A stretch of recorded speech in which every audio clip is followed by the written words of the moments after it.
Transcript Slide 1 Introduction. Hello, the author of this presentation is Grant Spork. This short video presentation has been prepared for the online Griffith University MBA Master of Business Administration, subject 77061, teaching period 3, 2021. Developing Value-Based Leadership. The convener is Dr. Luke Houghton with assistance from Gennaro Satyawan. Why diversity and inclusion matters. The outlook for non-neurotypical leaders. Diversity and inclusion is an imperative for creative and exceptional performance in organizations. Slide 2. Temet noshka is an ancient Greek maxim, know thyself. To know yourself well is to understand your strengths and your weaknesses. An article by Schilfrin of the Creative Pool commented, people with autism spectrum disorder have differences rather than deficits, and being different is good. The creative industries have embraced this value for years. The term neurodiversity was first coined by Australian sociologist Judy Singer in the late 1990s. Psychologist Melanie Katzman noted that rather than viewing autism, dyslexia, ADHD, OCD, and others as pathologies, the focus needs to be on how to view these predispositions as superpowers. Inclusivity and diversity is the 8th sustainability goal of the UN. RASD non-neurotypical candidates held back from their leadership potential? From my perspective, the answer is absolutely. Emphasizing the Big 5 personality traits analysis discriminates against non-neurotypical candidates. Slide 3. The research on this slide was conducted by Cherkasy et al. These brain function diagrams indicate differences between non-neurotypical group when compared to a group of normative neurological cohorts. This is evidence that non-neurotypical people process information completely differently. Human brains are in effect organic computers with different processing capabilities. Slide 4. Professor Grandin in Thinking in Pictures has written about her personal experience with Asperger's.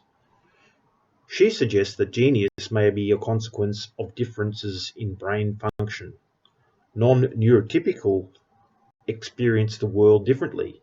They often have negative experiences in employment, education, in interactions with service providers, of biased recruitment processes, of criticism, ill treatment, a lack of recognition, respect and promotion opportunities, as well as social isolation in the workforce.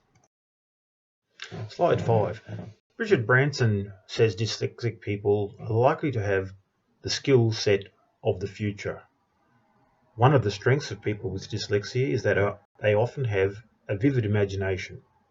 He noted that Edison, Ford and Jobs were apparently dyslexic. Jörn Utzon declared, I have dyslexia. Apparently, I have a sense of the spatial room. I imagine a building and then complete it in my head. I've been able to use this skill as an architect. Slide 6. Steve Jobs' vision for Apple and the Think Different campaign. He selected innovative leaders, though also like Jobs, those selected were initially the subject of widespread derision. Slide 7.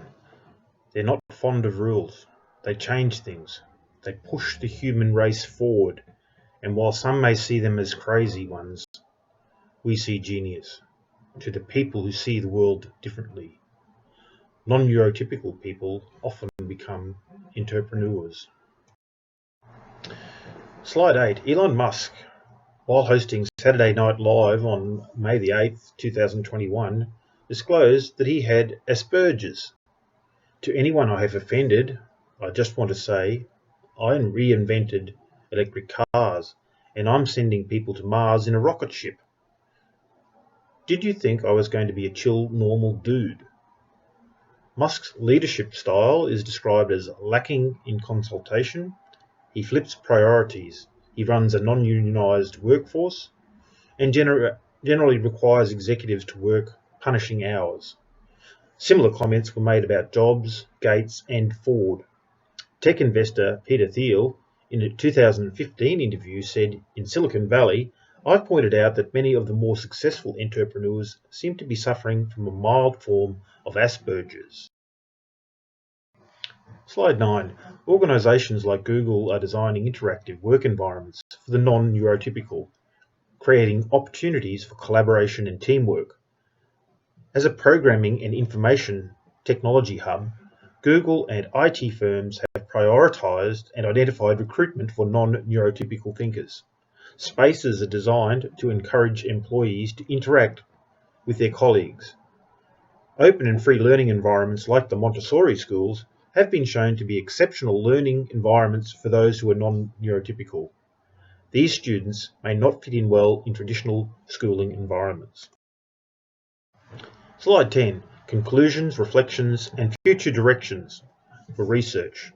Doyle and McDowell in Diamonds in the Rough suggests recruiters tend to overuse cognitive testing. Human resources could adapt to maximize the talent potential of this untapped minority. Only 54% of non-neurotypical adults are employed full-time compared to 95% of the general population. We should contribute to changing this bias.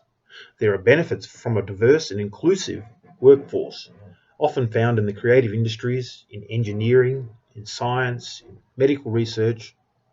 Without them, our world would be very different. If we want high performance, as we have seen from Apple, Microsoft, Google, and Elon Musk, then we must embrace the non-neurotypical candidates for their creativity and potential leadership capabilities. This concludes my video presentation on value-based leadership, diversity and inclusion for non-neurotypical candidates. References follow. Thank you.